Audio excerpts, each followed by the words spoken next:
Ayatollah খামেনিকে হত্যা করে মস্ত বড় ভুল করলো আমেরিকা ইসরায়েল। এর পরিণতি যে কতটা ভয়ঙ্কর হবে তা কল্পনাও করতে পারছে না আধিপত্যবাদীরা। ইরানের আর হারানোর কিছু নেই। শহীদের মৃত্যুর জন্য প্রস্তুত ইরানের সামরিক বাহিনী। এখন সব শক্তি নিয়ে আহত সিংহের মতো ঝাঁপিয়ে পড়বে তারা। নিজেদের সর্বোচ্চ নেতার মৃত্যুর খবর নিশ্চিত হওয়ার পর ইসলামী রেভলিউশনারি গার্ড কর্পস আইআরজিসি তার হত্যাকারীদের কঠোর শাস্তির শপথ নিয়েছে। তারা এখন ইতিহাসের সবচেয়ে ভয়ঙ্কর এবং বিধ্বংসী আক্রমণাত্মক অভিযানের প্রস্তুতি নিচ্ছে। মনে রাখতে হবে, খামেনি ইরানিদের কাছে এক আদর্শের নাম, তাই জীবিত খামেনির চেয়েও শহীদ খামেনি আরো বেশি শক্তিশালী। দর্শক, ইরানিদের দেশপ্রেম এবং ধর্মীয় আবেগ সব সময় অন্য দেশের চেয়ে একটু আলাদা। ৩৬ বছর ধরে আয়তুল্লাহ আলী খামেনি ছিলেন দেশটির সর্বোচ্চ নেতা। তিনি কেবল একজন রাজনৈতিক প্রধান ছিলেন না, বরং দেশটির আধ্যাত্মিক মেরুদণ্ড ছিলেন। যখন আমেরিকান প্রেসিডেন্ট ডোনাল্ড ট্রাম্প ঘোষণা করলেন মার্কিন ও ইসরায়েলি গোয়েন্দাদের সূক্ষ্ম ট্র্যাকিং এর মাধ্যমে খামেনিকে হত্যা করা হয়েছে, তখন ইরানের জন্য সেটি কেবল একজন নেতার মৃত্যু না, এটি তাদের অস্তিত্বের উপর আঘাত। কথায় আছে, আহত সিংহ বেশি বিপজ্জনক। ইরান এখন সেই অবস্থানে। খামেনির মতো ব্যক্তিত্বকে সরাসরি আঘাত করায় ইরানের পিঠ এখন দেয়ালে ঠেকে গেছে। প্রেসিডেন্ট মাসুদ পেজিশকিয়ান এই হত্যাকাণ্ডকে মহাপাপ বলে ঘোষণা করেছেন। তার ভাষায়, খামেনির রক্ত একটি প্রবাহমান ঝর্ণার মতো প্রবাহিত হবে, যা আমেরিকান জায়নবাদী জুলুমকে ধুয়ে মুছে সাফ করে দিবে। দর্শক, ইরানের প্রধান শক্তি হলো তাদের ইসলামী রেভলিউশনারি গার্ড কর্পস বা আইআরজিসি। খামেনির মৃত্যুর পর ইতিহাসের সবচেয়ে ভয়ঙ্কর যুদ্ধের পথে এই আইআরজিসি। তাদের পক্ষ থেকে যে বিবৃতি এসেছে তা সারা বিশ্বের প্রতিরক্ষা বিশেষজ্ঞদের কপালে চিন্তার ভাঁজ ফেলেছে। তারা বলেছে, মুহূর্তের মধ্যে ইতিহাসের বৃহত্তম আক্রমণাত্মক অভিযান শুরু হবে।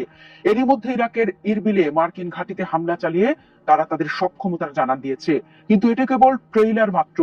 আইআরজিসি এবং তাদের সহযোগী বাসিজ ফোর্স এখন প্রস্তুত তাদের সর্বোচ্চ নেতার উত্তরাধিকার রক্ষা করতে। তাদের কাছে এটি এখন কেবল প্রতিশোধ নয়, এটি একটি পবিত্র যুদ্ধ। যখন কোনো সামরিক বাহিনীর সামনে শহীদের মৃত্যু ছাড়া আর কোনো বিকল্প থাকে না, তখন তারা সবচেয়ে বিধ্বংসী রূপ ধারণ করে। ওয়াশিংটনের আটলান্টিক কাউন্সিলের বিশ্লেষক হারলান উলম্যান খুব চমৎকার একটি পয়েন্ট তুলে ধরেছেন। তিনি বলেছেন, খামেনিকে হত্যা করে আমেরিকা তাকে শহীদ বানিয়ে দিয়েছে। মধ্যপ্রাচ্যের রাজনীতিতে একজন জীবিত নেতার চেয়েও একজন শহীদ নেতা অনেক বেশি শক্তিশালী। খামেনির এই মৃত্যু ইরানের বিচ্ছিন্ন গোষ্ঠীগুলিকে ঐক্যবদ্ধ করার কাজ করবে। উলম্যান আরো একটি ভয়ঙ্কর আশঙ্কার কথা বলেছেন। তিনি মনে করেন, আমেরিকা ও ইসরায়েল ভেবেছিল শীর্ষ নেতাকে সরিয়ে দিলে ইরান ভেঙে পড়বে, কিন্তু ইরান কোনো একক ব্যক্তি নির্ভর রাষ্ট্র নয়। আলী লারিজানির মতো অত্যন্ত দক্ষ এবং কঠোরপন্থী নেতারা এখনো জীবিত। লারিজানি সুপ্রিম ন্যাশনাল সিকিউরিটি কাউন্সিলের চেয়ারম্যান হিসেবে একজন দুর্ধর্ষ কৌশলবিদ।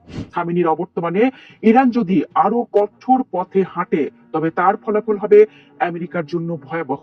ডোনাল্ড ট্রাম্প তার নিজস্ব ঢঙে ট্রুথ সোশ্যালে এই হত্যাকাণ্ডের কৃতিত্ব নিয়েছেন। তিনি গর্ব করে বলেছেন, খামেনি তাদের অত্যাধুনিক ইন্টেলিজেন্স থেকে বাঁচতে পারেননি, কিন্তু রাজনৈতিক বিশ্লেষণে দেখা যায় এটি একটি কৌশলগত ভুল হতে পারে। ভেনিজুয়েলার প্রেসিডেন্ট মাদুরোকে তুলে নেওয়ার মতো ঘটনা এখানে কাজ করবে না। ইরান কোনো অস্থিতিশীল লাতিন আমেরিকার দেশ নয়, এটি হাজার বছরের পারস্য সভ্যতার উত্তরাধিকারী একটি সামরিক শক্তি। আমেরিকা হয়তো ভেবেছিল খামেনিকে মারলে ইরান আলোচনার টেবিলে আসবে, কিন্তু ফলাফল হয়েছে উল্টো। ইরান এখন আলোচনার দরজা চিরতর বন্ধ করে যুদ্ধের ময়দান বেছে নিয়েছে। যখন কোনো দেশের নেতৃত্ব শূন্য হয় এবং চারিদিকে শত্রু বেষ্টিত থাকে, তখন তারা সব শক্তি দিয়ে শেষ মরণ কামড় দেওয়ার চেষ্টা করে। খামেনির মৃত্যু কেবল ইরানের ভেতরে সীমাবদ্ধ নাও থাকতে পারে। ইরাক, সিরিয়া, লেবানন এবং ইয়েমেনে ইরানের যে বিশাল প্রক্সি নেটওয়ার্ক রয়েছে, তারাও এখন সক্রিয় হয়ে উঠতে পারে।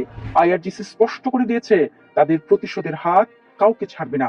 এর অর্থ হলো, মধ্যপ্রাচ্যে অবস্থিত প্রতিটি মার্কিন ঘাঁটি এবং ইসরায়েলের প্রতিটি শহর এখন ইরানি মিসাইল এবং ড্রোন হামলার লক্ষ্যবস্তু। ইসরায়েলের জন্য এটি হবে টিকে থাকার লড়াই, কারণ খামেনির মৃত্যু ইরানিদের মধ্যে যে ক্ষোভের জন্ম দিয়েছে তা প্রশমিত হওয়ার নয়। প্রেসিডেন্ট পেজেশকিয়ান 7 দিনের ছুটি এবং 40 দিনের শোক ঘোষণা করেছেন।